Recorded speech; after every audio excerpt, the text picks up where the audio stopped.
El último paso en la serie de este año. Ya vamos a llegar al fin del capítulo 4, si Dios quiere, hoy, dejando para el año que viene, si el Señor no viene antes y si estamos todos en la tierra, ya vamos a poder reunirnos para meditar más en los versículos de los capítulos 5, 6, 7 y 8. Ahora para otros años, quién sabe, pero a lo menos esto es el plan que tengo en mente.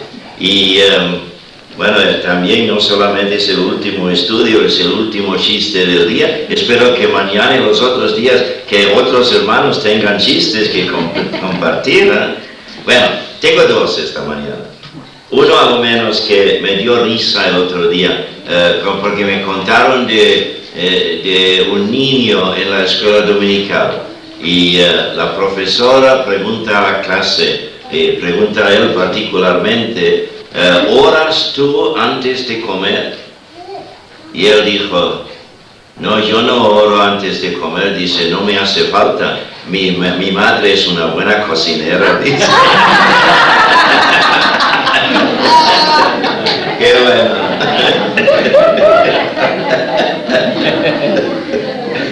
No había entendido el porqué de la oración, obviamente. El otro es de un hombre que fue al médico y comenzó a exponer su problema. Dice, es que no tengo las fuerzas de antes, dice, y no tengo ganas de trabajar. Me conformo muy fácilmente con sentarme en casa por horas solamente mirando la tele y aunque mi mujer quiere empujarme, ya no tengo ganas para nada. Entonces quiero, doctor, dice, que usted me explique lo que es la condición de que estoy sufriendo, pero que me lo diga en vocabulario no técnico para que lo sepa bien. Sí, dice el médico, yo puedo decir en palabras clarísimas, eres un perezoso. Entonces el hombre dice al médico, ahora me dice, dígamelo en vocabulario técnico para que pueda compartirlo con mi mujer.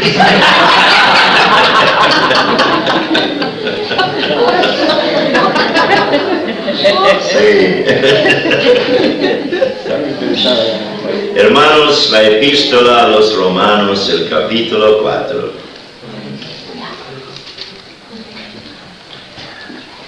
Pablo ya ha enseñado, como ya hemos venido viendo, ha enseñado ya que los santos del Antiguo Testamento han sido salvos por la gracia de Dios, por medio de la fe, y que los méritos de Cristo han corrido a su cuenta. Así fueron salvos los santos del Antiguo Testamento. Ahora el apóstol Pablo coge otra vez ese tema y cita y comenta dos pasajes del Antiguo Testamento. Uno de Génesis, de la experiencia de Abraham, y otro de un salmo de David, del Salmo 32, para enfatizar realmente esta verdad, para subrayar esto, de que desde Adán en adelante, la única salvación que se ha ofrecido al hombre ha sido por fe en la oferta de Dios. Y entonces vamos a leer el capítulo todo, para entrar ahora en el hilo de este pensamiento y luego lo comentamos. ¿Qué pues diremos que halló Abraham, nuestro padre, según la carne? Obviamente se está dirigiendo a judíos aquí y especialmente a judaizantes, es decir, judíos que no querían en primer lugar que los gentiles fuesen miembros ahora del pueblo de Dios. Pero por supuesto, si quieren hacerse miembros del pueblo de Dios, a lo menos tienen que hacerse judíos. por medio de la circuncisión y por medio de aceptar todas las demandas, aun hasta rituales de la ley de Moisés. Entonces el apóstol Pablo se dirige a esto y dice: ¿qué pues diremos que halló Abraham, nuestro padre según la carne?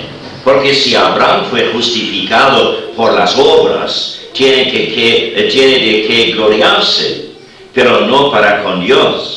Esto quiere decir, no tiene nada de qué gloriarse para con Dios, y por eso obviamente Abraham no fue justificado por las obras. Porque, ¿qué dice la Escritura? Ay, qué bueno, ¿no? Porque siempre cuando surge alguna duda, cuando surge alguna pregunta, esto ha de ser siempre nuestra piedra de toque. ¿Qué dice la Escritura? Y muchas veces yo he escuchado a hermanos en debates sobre diferentes doctrinas, etc., y cada uno expresando su opinión. Bueno, yo pienso así, dice uno. Yo pienso de esta forma. Y hace falta que alguien ahí se meta en medio y dice: ¿pero qué dice la Escritura? Porque esto es la base de todo, no la opinión mía. Y el apóstol Pablo dice aquí: bueno, yo no estoy de acuerdo con vosotros, ni vosotros conmigo, pero ¿qué dice la Escritura? Esto es lo importante, no es que te pongas de acuerdo conmigo o en contra de mi opinión. ¿Qué dice la Escritura? Creyó Abraham a Dios y fue contado por justicia. Este es uno de los pasajes que cita, de Génesis 15:6. Pero aunque obra, dice el apóstol Pablo, no se le cuenta el salario como gracia, sino como deuda. Mas el que no obra, sino cree en aquel que justifica al impío, su fe le es contada por justicia. Obviamente, si podíamos ganar la salvación, Dios nos debería la salvación. Pero como vimos el otro día, Dios no debe la salvación a nadie. En primer lugar, porque hemos perdido todo derecho a su atención. Y en segundo lugar, porque no tenemos cómo merecer la salvación. El apóstol Pablo lo dice aquí claramente: al que no obra, sino cree en aquel que justifica al impío, su fe le es contado por justicia. Como también David habla de la bienaventuranza del hombre a quien Dios atribuye justicia sin obras. El segundo pasaje ahora del Salmo 32. Bienaventurados aquellos cuyas iniquidades son perdonadas y cuyos pecados son cubiertos. Bienaventurado el varón a quien el Señor no inculpa de pecado. No solamente Abraham, David también, entre todos los demás, acepta la salvación por la fe, no por obras. ¿Es pues esta bienaventuranza solamente para los de la circuncisión o también para los de la incircuncisión? Porque decimos que a Abraham le fue contada la fe por justicia. ¿Cómo pues le fue contada? O podríamos decir, ¿cuándo pues le fue contada? ¿Estando en la circuncisión o en la incircuncisión? No en la circuncisión, sino en la incircuncisión. Porque esta promesa o esa declaración de Génesis 15:6, donde dice que creó Abraham a Dios y le fue contado por justicia, viene en Génesis 15. Y la institución de la circuncisión en Génesis 17. Recibió la circuncisión, sí, pero como señal, como sello de la justicia de la fe que tuvo estando aún incircunciso, porque fuese padre de todos los creyentes no circuncidados, a fin de que también a ellos la fe les sea contada por justicia, y padre de la circuncisión para los que no solamente son de la circuncisión, sino que también siguen las pisadas de la fe que tuvo nuestro padre Abraham antes de ser circuncidado. Porque no por la ley fue dada a Abraham o a su descendencia la promesa de que sería heredero del mundo, sino por la justicia de la fe. Porque si los que son de la ley son los herederos, vana resulta la fe y anulada la promesa. Pues la ley produce ira, pero donde no hay ley, tampoco hay transgresión. Por tanto, es por fe para que sea por gracia, a fin de que la promesa sea firme para toda su descendencia, no solamente para la que es de la ley, sino también para la que es de la fe de Abraham, el cual es Padre de todos nosotros. Como está escrito, te he puesto por Padre de muchas gentes delante de Dios, a quien creó, el cual da vida a los muertos y llama las cosas que no son como si fuesen. Él creó, Abraham creyó en esperanza contra esperanza, para llegar a ser padre de muchas gentes, conforme a lo que se le había dicho, así será tu descendencia. Y no se debilitó en la fe al considerar su cuerpo, que estaba ya como muerto, siendo de casi 100 años, o la esterilidad de la matriz de Sara. Tampoco dudó por incredulidad de la promesa de Dios, sino que se fortaleció en fe, dando gloria a Dios, plenamente convencido de que era también poderoso para hacer todo lo que había prometido, por lo cual también su fe le fue contada por justicia. Y no solamente con respecto a él se escribió que fue contado, sino también con respecto a nosotros, a quienes ha de ser contada. Esto es, a los que creemos en él que levantó de los muertos a Jesús, Señor nuestro, el cual fue entregado por nuestras transgresiones y resucitado para nuestra justificación. Gracias a Dios por otro pasaje de su palabra, donde el Señor quiere comunicarnos más de lo que es la base de nuestra fe y aclarar con toda seguridad de que la salvación viene al hombre solamente por la fe.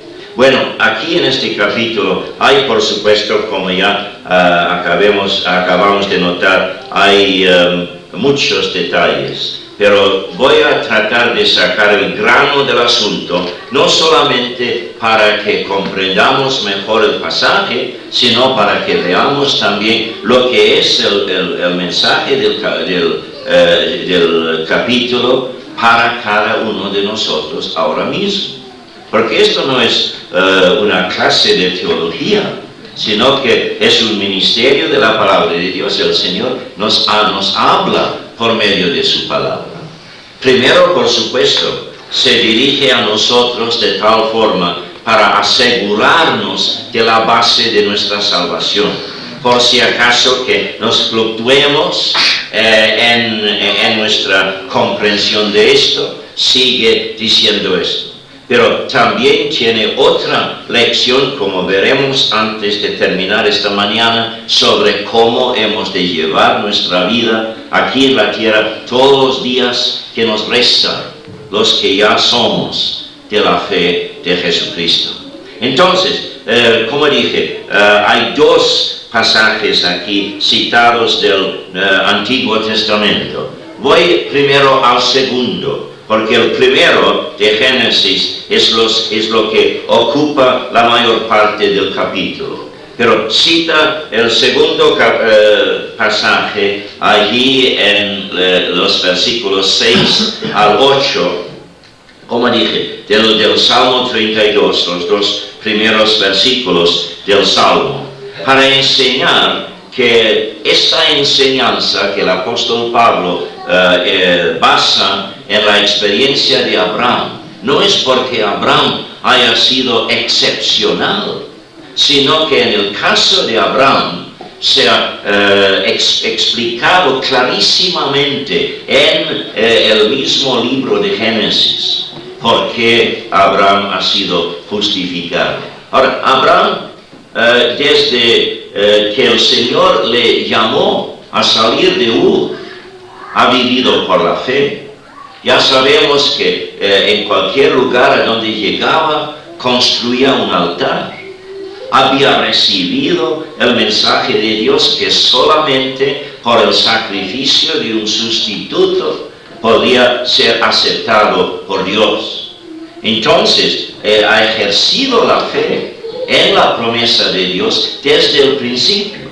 Ya antes era idólatra, dice Josué en su libro, que todos estos que salieron de Ur al principio eran idólatras. Y Ur de los Caldeos era una ciudad caracterizada por la idolatría.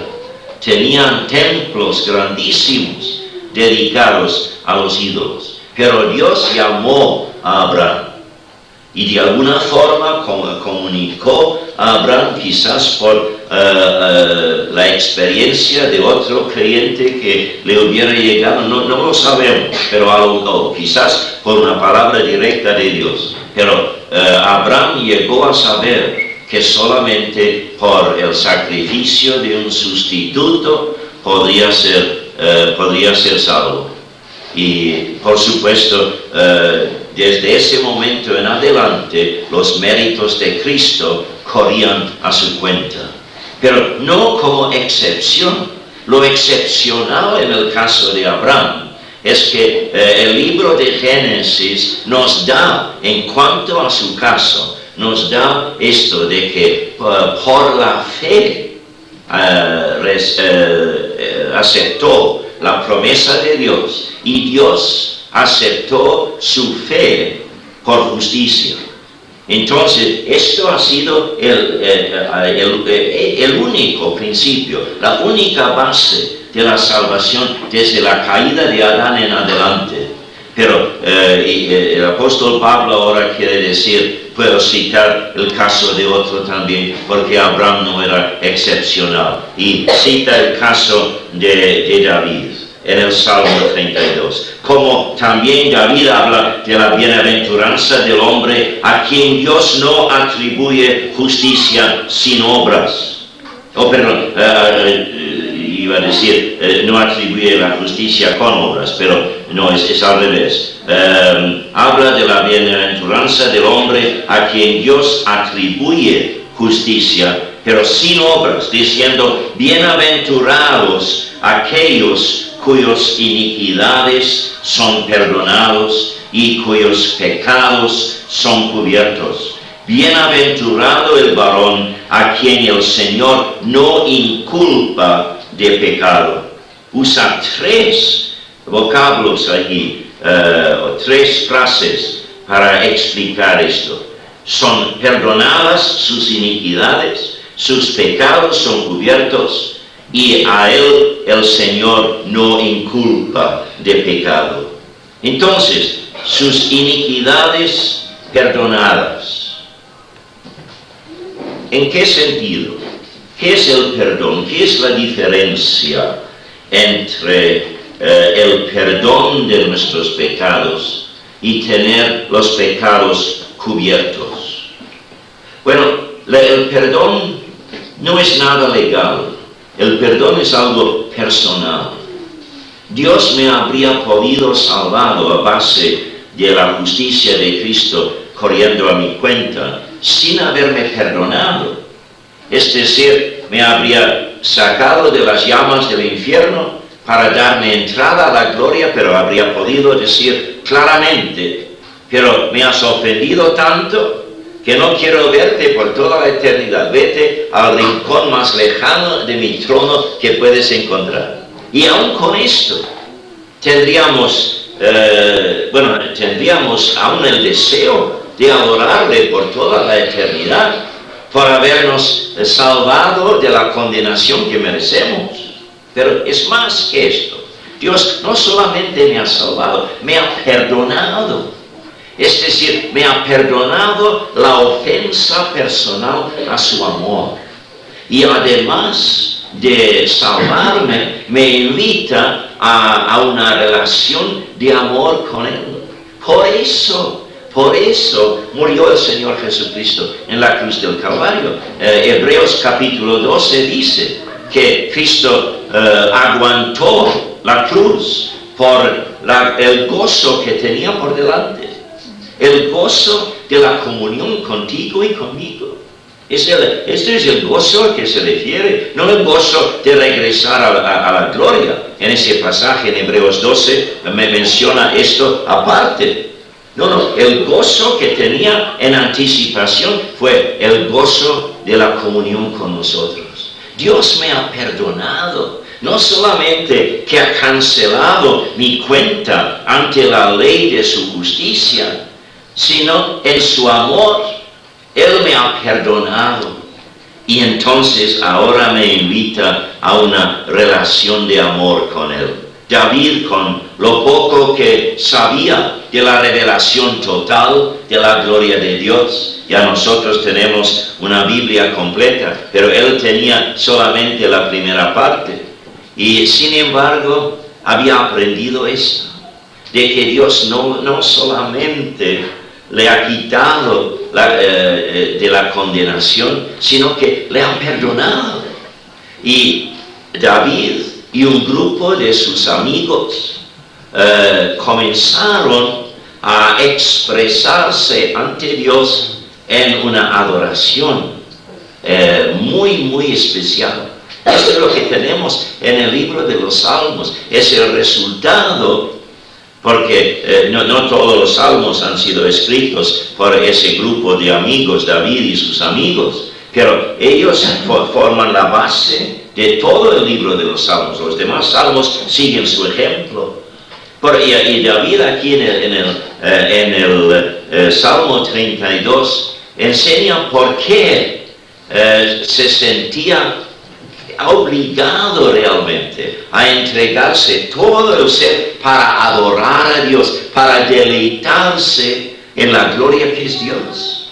Porque Dios sí le había salvado, le había quitado de la condenación, pero le había perdonado y le había invitado a esta relación de amor con Él, y su contribución principal a esa relación es la adoración. Ahora, todos podemos y debemos identificarnos con David en esto. Has sido salvo, sí, gloria a Dios. Suficiente base para tu alabanza eterna. Pero más que esto, te ha perdonado, ha absorbido en sí toda la ofensa de tu rebelión contra Él. Y te ha perdonado. Y el perdón siempre cuesta al perdonador.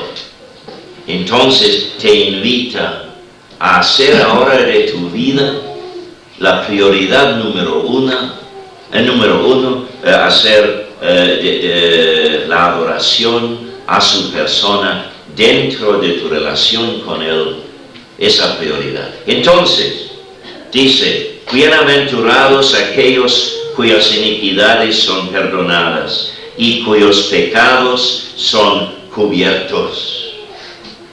Yo no sé cuánta profundidad tendría David en cuanto a su comprensión de los caminos de Dios, pero sabemos, por supuesto, que estos salmos, aunque expresan los deseos y las opiniones y los anhelos de los salmistas, vienen los salmos inspirados por Dios, y Dios ha guardado el vocabulario exacto. Ya hemos aprendido en esta serie otra vez la diferencia entre tener los pecados quitados y los pecados cubiertos. David recibió de Dios mismo, creo, en este caso, el impulso de poner la palabra cubierto. Yo no sé, diría el rey David, yo no sé cómo Dios me puede aceptar a la base del sacrificio de esos animales, pero Él me ha enseñado que si yo vengo a base del sacrificio de un sustituto de acuerdo con sus órdenes, entonces Él me va a aceptar. Entonces, de alguna forma, mis pecados ya no pueden ser quitados a base de esto, pero a lo menos son cubiertos. Y si el rey David puede hablar de su bienaventuranza por tener los pecados cubiertos ante Dios. Nosotros ya tenemos más bienaventuranza todavía porque sabemos que la culpabilidad de nuestro pecado ha sido quitado, no solamente cubierto. Y Dios, que mora en la eternidad, Él en la vida de David, aunque en el mundo del tiempo el pecado de David quedaba solamente cubierto, esperando el Calvario, Dios ha podido aplicar desde la eternidad el valor del Calvario a David y por eso lo ha podido aceptar. Pero entonces dice, al final dice, bienaventurado el varón a quien el Señor no inculpa de pecado. Yo sigo pecando, dice David. Y por supuesto, por fin tuvo que escribir el Salmo 51, expresando su arrepentimiento por el enorme pecado de matar a Urías, bueno, no por su propia mano, pero por mano de otro, matar a Urías para poder casarse con su viuda, con Betsabé. Él sabe que es pecador, pero sabe también que de alguna forma Dios no me recibe culpable por mis pecados. De alguna forma no me inculpa de pecado. Ahora David no ha sabido cómo es esto. Nosotros sí lo sabemos, porque Cristo ha llevado nuestra culpabilidad. Tu pecado ahora como creyente no es ofensa contra la ley de Dios, porque como vimos ayer, Cristo ha satisfecho todas las demandas de la ley de Dios en tu lugar. No, tu pecado ahora es algo más horrendo, es ofensa contra el amor de Dios. Y si no has visto esto como algo peor que una ofensa contra la ley de Dios, entonces no has entrado todavía de lleno en la gloria de esa relación de amor que Él ha preparado para ti. Entonces David dice, sí, sigo pecando, pero Dios no me acepta a base de la culpabilidad de mi pecado. Y habría podido añadir, no entiendo el porqué, pero dependo de lo que me dice Dios. Ahora sí nosotros lo comprendemos, porque un viernes por la tarde toda la culpabilidad nuestra llegó sobre el ser perfecto del Señor Jesucristo. Él llevó nuestras culpabilidades. Entonces, dice Pablo aquí tenemos el ejemplo de David, pero comenzó con el ejemplo de Abraham. Como digo, no por ser excepcional, sino porque en el caso de Abraham, Dios inspiró al autor de Génesis en ese momento. No sé quién escribió primero esta historia de Abraham. Ya sabemos que la historia llegó a manos de Moisés en forma de tablas, seguro, que el pueblo de Dios había llevado desde el principio, y bajo la inspiración de Dios, Moisés incorporó todo en el libro de Génesis. Pero primero Dios habrá inspirado al primer autor de este pasaje en Génesis para decir esto, lo que tenemos en el versículo 3. Creyó Abraham a Dios y le fue contado por justicia. Entonces, vamos a profundizarnos un poco más en lo que dice esto. Creyó Abraham a Dios. Creyó. Ya hemos aprendido que el creer en sí no es suficiente. Y cuando en el español o en cualquier otro idioma donde no exista un verbo basado en el sustantivo fe, tenemos algo parecido al verbo creer. Pero en la Biblia, creer casi nunca significa meramente creer, es decir, intelectualmente, asentir algo, sino que significa ejercer la fe, Y por eso, en este caso, lo que significa es, Abraham puso su fe en Dios. Creó Abraham a Dios, sí. Ejerció fe Abraham en Dios. En Dios, sí. En la promesa de Dios. Sí, en la persona de Dios. Porque cuando alguien me promete algo, entonces yo confío en esa promesa de acuerdo con lo que conozco de la persona. Si es una persona de poca confianza, entonces no voy a confiar en su promesa. Pero si le he conocido por mucho tiempo y sé que siempre ha cumplido con sus promesas, entonces lo acepto. Creo a Dios, dice aquí, aunque en realidad lo que dice el contexto, que vamos a ver sin meternos mucho en el libro de Génesis esta mañana, en realidad creó la promesa de Dios, puso su fe en la promesa. Pero notemos, por ejemplo, ya lo hemos leído al final, dice aquí en el versículo 21, era plenamente convencido de que Dios era también poderoso para hacer todo lo que había prometido. Ejerció fe en la promesa de Dios, pero la base de esto fue su conocimiento de la persona de Dios. Y ejerció fe Abraham en Dios, pero en realidad en la promesa. Pero fue una fe, creó la promesa, se entregó a las consecuencias de la promesa y vivió de ahí en adelante dependiendo de la promesa. ¿Qué fue la promesa? Bueno, no os voy a preguntar para me des una respuesta en voz alta. Esto sería para avergonzar a los que no lo saben y alimentar el orgullo de los que sí lo saben. Pero eso no lo voy a preguntar, pero la promesa era del nacimiento de Isaac. El nacimiento de Isaac. Y dice allí que Dios tomó a Abraham por justificado, por haber aceptado esta promesa del nacimiento de Isaac. ¿Por qué cita el apóstol Pablo esto? Porque es la misma categoría de fe, la misma clase de fe, la misma índole de fe que Abraham ejerció para aceptar esta promesa, como la fe que nosotros tenemos que ejercer para la salvación. Porque en el caso de Abraham fue una imposibilidad.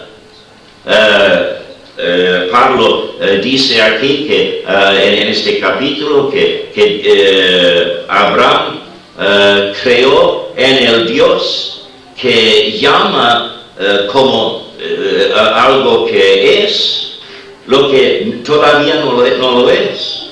Así, en la creación Dios habló y entonces creó el mundo. Y muchas veces nosotros tenemos que ver en una situación, Dios nos habla por su palabra, por el testimonio de otro hermano, por la voz del Espíritu Santo dentro de nosotros, por muchas maneras, por la fuerza de circunstancias a veces aún. Dios nos habla, esto es lo que te prometo, esto es lo que quiero hacer en esta situación. Pero parece imposible, porque no hay nada, no hay ninguna evidencia de esto. Entonces, esto es lo que sucede cuando Él te ofrece la salvación. Él dice, ya ves que no puedes ganar tu salvación. Ya te he llevado a esa convicción de saber que sin ser salvo tienes solamente por delante una eternidad condenada. Pero estás en una situación de tanta desesperación porque sabes muy bien que no puedes salvarte a ti mismo. No hay nada en tu vida en este momento que puede darte la menor esperanza de la salvación. Pero yo te llego ahora con la promesa de la salvación. no basada en lo que tú seas, sino basada en lo que Cristo hizo por ti en la cruz del Calvario. Y cuando aceptas esa promesa, estás ejerciendo la misma clase de fe que Abraham ejerció en el capítulo 15 de Génesis, aceptando esta promesa del nacimiento de Isaac. Y esta fue la fe que le había llevado a Abraham a ser justificado ante Dios desde el primer sacrificio que ofreció a Dios. Es decir, no ha sido justificado de Génesis 15 en adelante. Dios le ha declarado y le ha enseñado la base de su justificación en el capítulo 15. Pero Dios le ha aceptado a base de los méritos de Cristo, a propósito, que han corrido a su cuenta desde el principio. Entonces, esto es el caso de Abraham. Por eso tenemos interés en esto. No es que tengamos interés en... tenemos interés en el nacimiento de Isaac, sí, porque fue el comienzo de ese linaje de donde nació el Señor Jesucristo por fin. Y tenemos interés histórico también por la curiosidad de saber lo que había pasado. Nos deleitamos en el milagro que Dios hizo, porque el Dios de este milagro es el Dios nuestro. Pero en realidad el caso de Isaac como tal es algo muy particular. Ah, sí, pero el principio de la fe es lo mismo. Y por eso Abraham es citado aquí como ejemplo. Porque todo es de gracia. Todo es de gracia.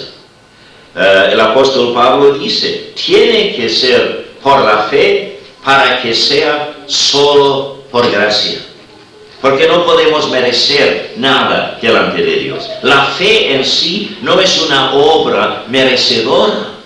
Ya hemos visto que la fe verdaderamente salvadora ya no podemos ejercer sin que Dios mismo cambie nuestra pobre creencia en fe verdadera.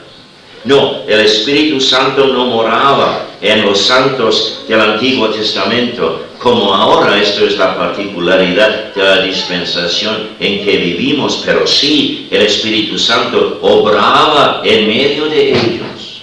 Cuando David pide en el Salmo 51 que Dios le devuelva el Espíritu, esto no el Espíritu morador que nosotros conocemos, porque cuando el Espíritu de Dios viene a hacerte renacer de nuevo, nunca hace falta que le pidas que regrese a ti, porque nunca te va a dejar.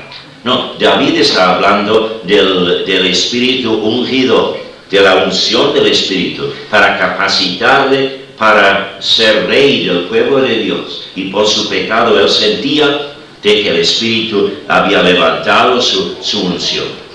Sí, obraba el Espíritu en medio del pueblo de Dios, pero hoy obra en la vida de cada uno de nosotros. Y por eso no podemos jactarnos ni siquiera de nuestra capacidad de ejercer la fe. Todo es de la gracia de Dios. Por eso dice el versículo 4 y el 5.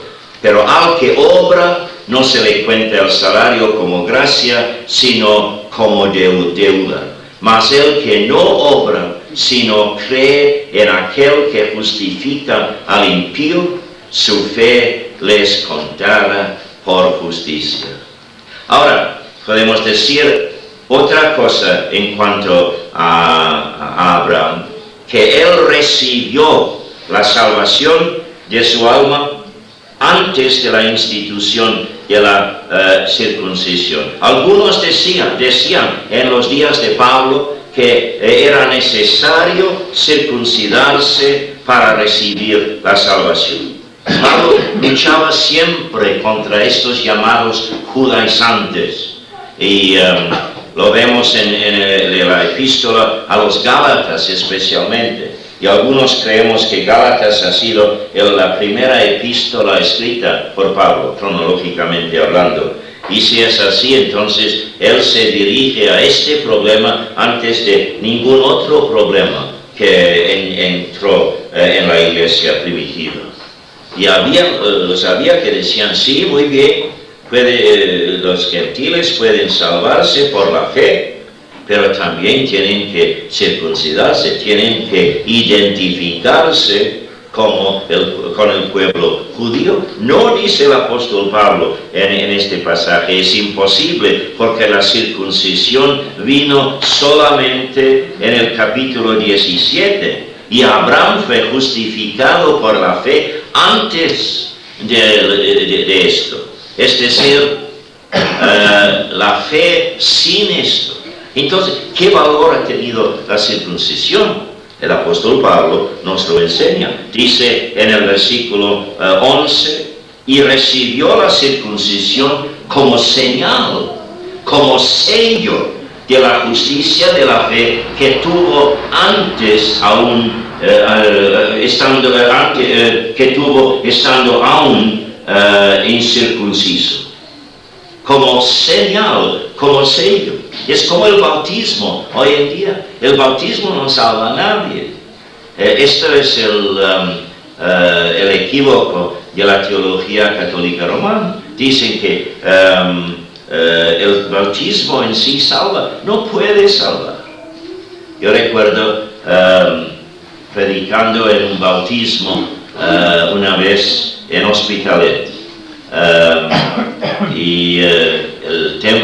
La capilla, como siempre, lleno de invitados, de familiares, etc., por la curiosidad de ver el bautismo por inmersión.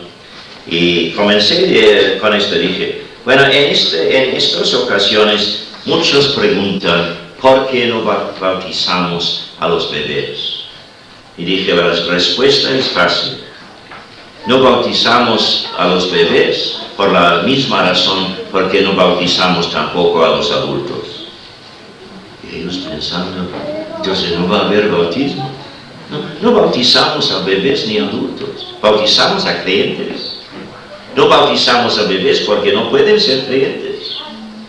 No bautizamos a un adulto por ser adulto, sino por creer. Porque el bautismo es nada más que una señal, es una señal de lo que ya ha sucedido en la vida de esa persona. El capítulo 6 de Romanos habla de esto, del bautismo como símbolo de haber muerto con Cristo y resucitado a una nueva vida. Y esto dice el apóstol Pablo aquí, esto es la importancia de la circuncisión para el judío. Si el judío no se entrega de todo a Dios, esa señal en su carne no vale nada. Y si has sido bautizado sin haberte convertido de verdad, tu bautismo no vale nada. No vale nada. En esos casos a veces me preguntan, ¿sería válido entonces que uno bautizado antes de convertirse, que vuelva a bautizarse? Yo digo que sí, porque su bautismo antes no ha tenido ningún valor. Entonces, así es el bautismo, así es la circuncisión. Es por gracia. Y esto significa que la gracia de Dios responde a la fe del hombre. La fe. Entonces, ningún acto nuestro en la carne sirve para merecer la gracia de Dios o aún para abrirnos a la gracia de Dios. Es solamente la fe nuestra en la promesa de Dios. Y el apóstol Pablo sigue, porque no voy a pasar tanto tiempo en estas cosas, pero dice que también vino no solamente esta promesa o esta fe en Abraham, no se manifestó después, sino antes de la circuncisión y aún antes de la ley de Moisés. Porque dice en el 13, porque no por ley fue dada a Abraham o a su descendencia la promesa de que sería heredero del mundo, sino por la justicia de la fe. Dios dio dos promesas a Abraham en cuanto al mundo. Dijo primero que en él se bendeciría todas las familias del mundo. Yo creo que esto se refiere al hecho de que de su descendencia vendría el Salvador de todo el mundo. Pero también dice que casi como promesa, dice que serás el padre de todo el mundo. Ahora, no carnalmente hablando. Sí, llegó a ser el patriarca fundador de la nación de Israel. Carnalmente era el padre de todos los judíos por medio de Isaac, como también de los árabes por medio de Ismael, etc. Pero cuando dice que se llama padre de todos, entonces se refiere a la parte espiritual. Todos los que hemos ejercido la misma clase de fe en Dios que Abraham ha ejercido, entonces lo podemos aceptar como nuestro Padre espiritual. Es decir, Él es el modelo en ese caso, el ejemplar.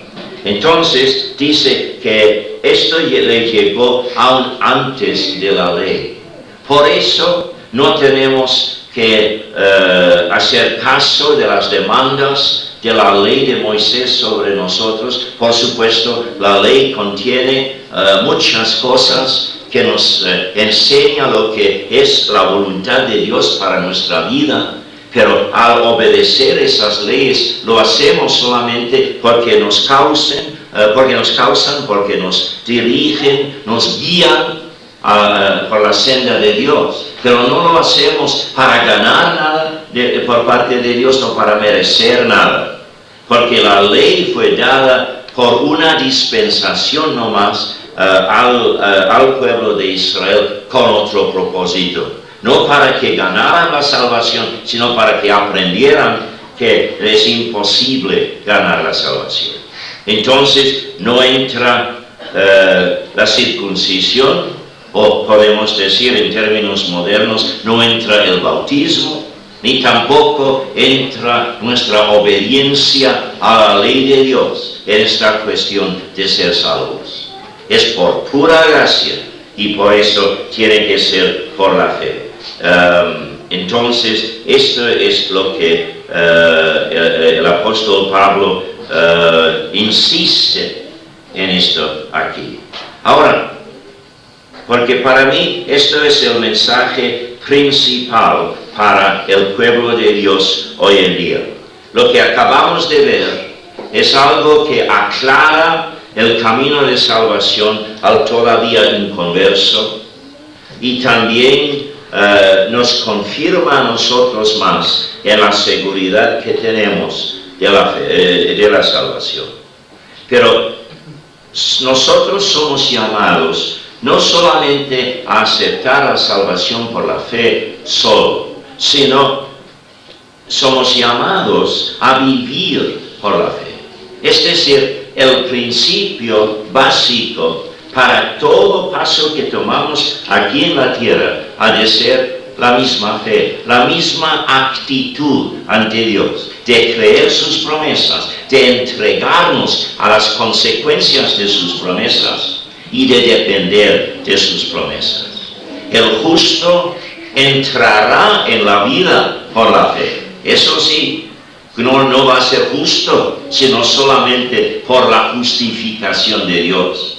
Pero el justo, el ya justificado por la fe, vivirá todos los días de nuestra vida. No es que ejerzas la fe una vez en tu vida para ser salvo y de ahí en adelante vas tratando de ganar algún mérito ante Dios, tratas de expresar tu gratitud a Dios por obedecer sus mandamientos. No, la vida cristiana ha de ser una vida de fe.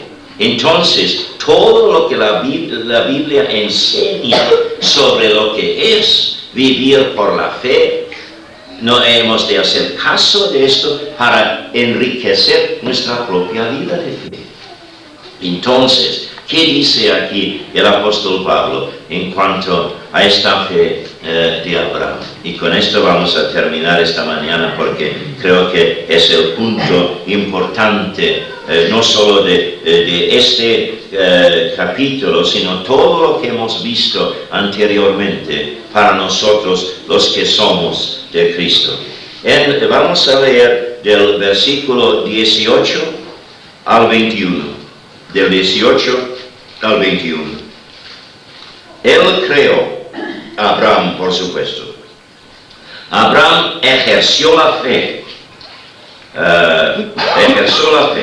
en esperanza contra esperanza, para llegar a ser padre de muchas gentes, como padre espiritual, conforme a lo que se le había dicho: así será tu descendencia.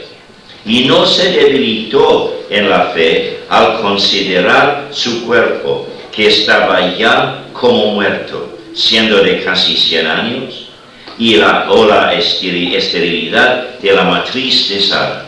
Tampoco dudó por incredulidad de la promesa de Dios, sino que se fortaleció en fe, dando gloria a Dios, plenamente convencido de que era también poderoso para hacer todo lo que había prometido.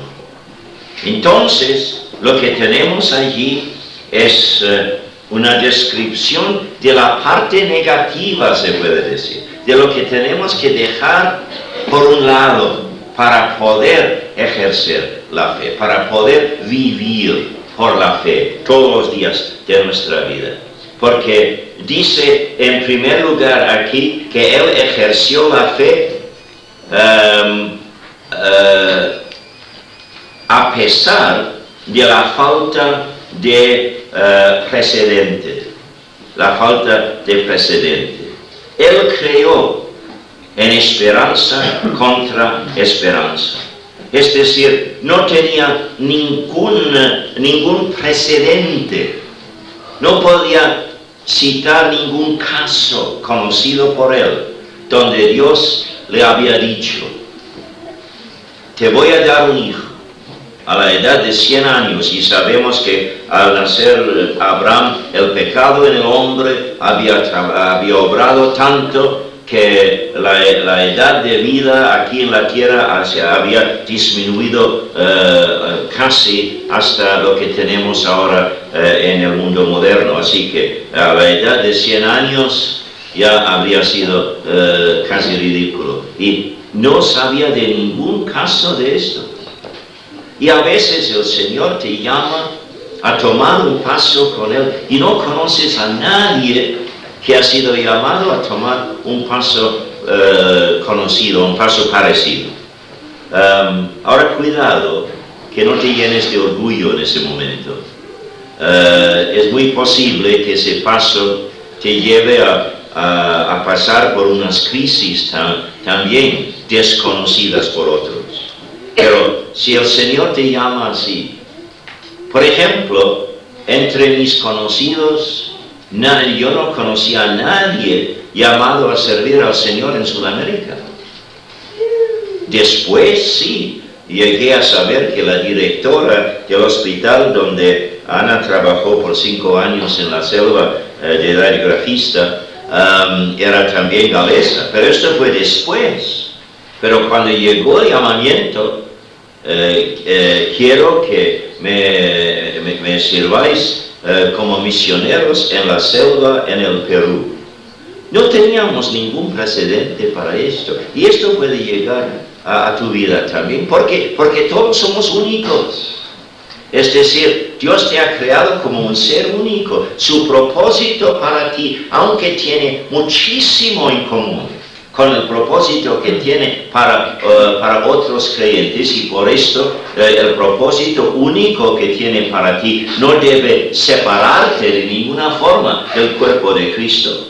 No te da derecho de hacerte individualista como tal. Sin embargo, Eres un ser único y habrá algo siempre en el propósito de Dios para ti que es único. Entonces, en ese momento no puedes citar ningún precedente de esto como base de tu fe. Entonces, Abraham, se dice de Abraham puso su fe en la promesa de Dios, aunque no tenía ningún precedente. Esto es vivir por la fe. Aceptar lo que dice Dios y no buscar ejemplos en otros. Ahora, el ejemplo de otros que puede ayudar en muchos casos. Y si el Señor te llama a tomar un paso particular, único, entonces es siempre bueno consultar con hermanos de experiencia para que no seas engañado por el diablo. Pero aunque no haya un precedente para esto, tienes que obedecer a Dios, su llamado, si vas a vivir por la fe. Entonces, a pesar de la falta de precedente, a pesar de la falta de esperanza a nivel humano, desde ahí tenemos el versículo 18. Él creó en esperanza contra esperanza. ¿Qué frase, no? Creo que esto ha sido invención de Pablo, no se ha encontrado en ningún otro escrito anterior. Él dice, creó en esperanza contra esperanza. Es decir, creó en aceptó una esperanza creada en él por Dios, a pesar de no tener ninguna base para una esperanza meramente humana. Si el Señor me llama a mí a predicar, como a partir de mañana en Italia, entonces tengo esperanza que el Señor me unja el ministerio allí, porque la esperanza siempre se basa en la experiencia pasada. Y el Señor me ha llamado a predicar en diferentes sitios. Si fuera la primera vez para salir de mi propia tierra a predicar a extranjeros, entonces esto sería otra cosa. Pero tengo tanta experiencia, todavía no debo depender de mi experiencia, sino depender de Dios. Pero la esperanza humana me ayuda ahora a esperar que el Señor me bendiga en Italia. Pero a veces el Señor nos llama a tomar un paso no solamente diferente a los demás, por no tener precedente, pero por no tener precedente en nuestra propia vida. Nos toma a entrar en un ministerio que nunca hemos cumplido antes, o nos llama a hacer algo y no tenemos ninguna experiencia de esto. Entonces, eso es lo que significa creó en esperanza contra esperanza. Por supuesto, si el Señor me llama y yo confío en Él, creo en su promesa, me entrego a las consecuencias de la promesa y dependo de la promesa, entonces, por supuesto, mi corazón ahora se llena de una esperanza que no surge de mi experiencia pasada, sino que surge de mi relación con Dios. Entonces, vivir por la fe es vivir a veces a pesar de la falta de precedente, a pesar de la falta de esperanza a nivel humano y a pesar de la situación. Porque dice aquí en el versículo 19, y no se debilitó en la fe al considerar la situación. ¿Qué es la situación? Su cuerpo, que estaba ya como muerto, siendo de casi 100 años, y la esterilidad de la matriz de Sara. Cuando el Señor te llama a tomar un paso de fe con Él, no caigas nunca en la trampa de poner tu primera vista en la situación. Porque muchas veces la situación te parecerá imposible. Ayer estaba contando a un hermano de un caso de dos casos realmente en nuestra experiencia ahí en la selva en el Perú. 2 veces. Primero en los primeros meses de nuestra vida ahí en la selva y luego un par de años después. Me vino una condición corporal que realmente no sabía, nadie sabía cómo encontrar el remedio. En primer lugar, una infección que me hacía perder el peso todos los días hasta que por fin Ana esperaba verse viuda allí con 2 hijos metida en la selva peruana. Y el otro con un dolor inaguantable aquí en el brazo y no había calmante. Encontraron un calmante allí al pincharme con una vitamina B compuesta, pero nada más. Pero remedio no, sí, seguía. Y en los 2 casos, Ana me dijo, y aún el primer caso no me había preparado para el segundo, pero Ana sí había aprendido una lección del primer caso también. Y dijo, bueno, obviamente no hay remedio humano para tu condición, pero el Señor no nos ha llamado aquí para burlarse de nosotros. Nos ha llamado aquí porque tenemos los 2 ministerios que cumplir. Debemos orar por la fe que el Señor te sane. Yo le dije, ahí en mi condición porque estaba tan débil. Dije, no puedo orar, sí, pero no puedo ejercer mucha fe. Y ella dijo, no te preocupes, dijo ella, yo tengo suficiente fe para los 2. Entonces Ana se puso a orar. Y el día siguiente, mis fuerzas todas no regresaron, pero comencé inmediato a aumentarme de peso. Y la infección me había dejado y todo. Y igualmente con el brazo, porque estábamos en la víspera de la llegada de estudiantes a la escuela bíblica y me tocó a mí dirigir las clases. Entonces Ana dijo, este es otro caso, que la sabiduría humana no puede comprender esto, ya tenemos que buscar a Dios. Y me dijo, y por si acaso, dijo ella, yo tengo suficiente fe para los 2. Y ella oró, y el día siguiente amanecí sin ningún dolor en el brazo y nunca se ha repetido. Ahora, esos casos nos llegan a veces. Esto no significa que Dios quiere siempre sanar así en forma inmediata y milagrosa.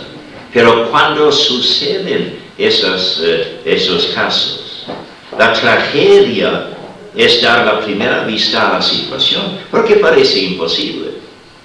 El hombre ha hecho todo lo posible y nada ha resultado. Entonces tenemos aquí en Abraham y Sara un caso extremo de esto. Y si Abraham hubiera pensado, y tenemos que reconocer que Sara también ha tenido que ejercer la fe para ser parte de este milagro. Entonces, a pesar de la situación, no sé por qué el Señor me ha llamado a este énfasis esta mañana. Puede que el Señor te llame a ti en estos días a tomar un paso de fe en una situación imposible humanamente hablando. Deja de mirar a Dios a la luz de tus circunstancias y comienza a mirar a las circunstancias a la luz de lo que es Dios. Porque muchas veces achicamos nuestro concepto de Dios por pensar demasiado en la situación. Entonces, esto es vivir por la fe. Pero también, a pesar de una que otra duda, porque dice en el versículo 20, tampoco dudó por incredulidad de la promesa de Dios, sino que se fortaleció en fe, dando gloria a Dios. Es decir, él entraba seguramente una que otra duda. ¿Y por qué no? No tenía precedente, no tenía base humana para la esperanza, la situación totalmente imposible. Y es un ser humano, Abraham no era un perfecto, era un ser humano imperfecto y por supuesto, como en el caso de cada uno de nosotros, le entraba una duda que otra. Pero dice que se fortaleció en la fe. Es decir, permitió que su fe en Dios sumergía todas las dudas. Sí, cuando surgen las dudas que tenemos que reconocer que el enemigo de nuestras almas está allí para tocar sus melodías en el teclado de nuestras dudas, se puede decir. Y Él está ahí para aumentar nuestras dudas. En este momento tenemos que mirar a Dios para que la fe llevada por el Espíritu Santo sumerja nuestras dudas. Mirar la situación hace nada más que crear más dudas.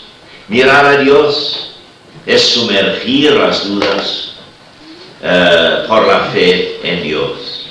Y entonces esto termina diciendo lo que ha sido la prioridad en el pensamiento de Abraham. Dice, plenamente convencido de que Dios era también poderoso para hacer todo lo que había prometido.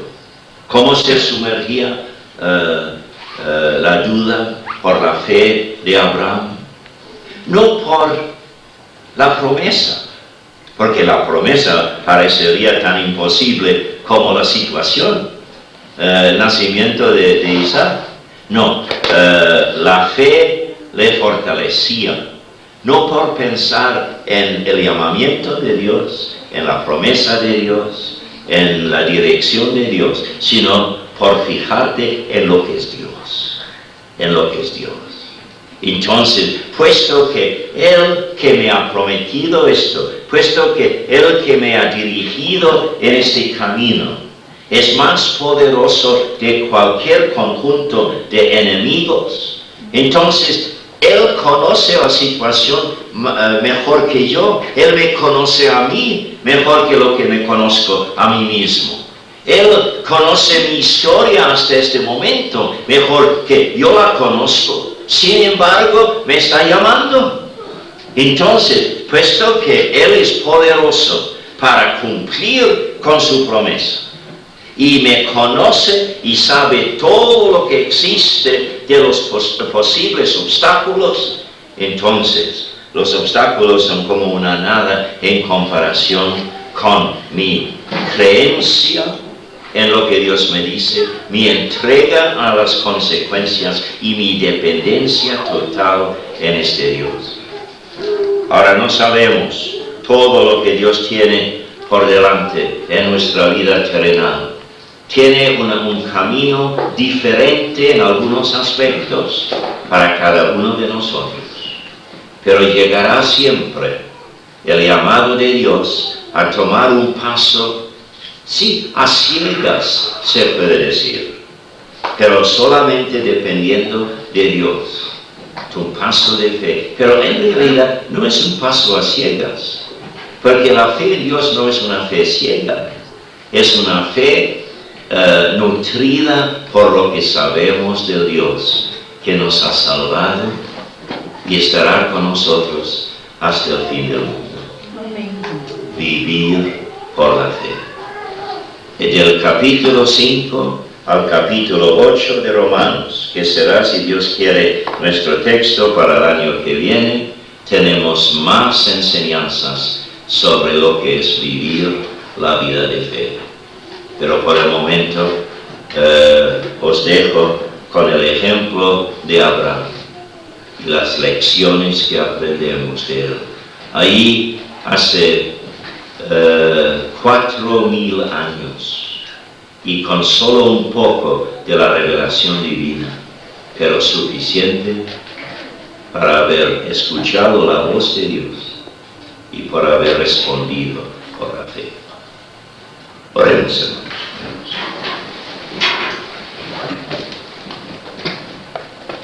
Padre, sabemos que cuando llegamos al fin de cualquier exposición de tu palabra, que esta palabra tuya no debe quedarse meramente en la memoria, no debe quedarse como otro momento de deleitarnos en tu revelación, sino debe quedar en nuestro corazón con el deseo de ponerla en práctica.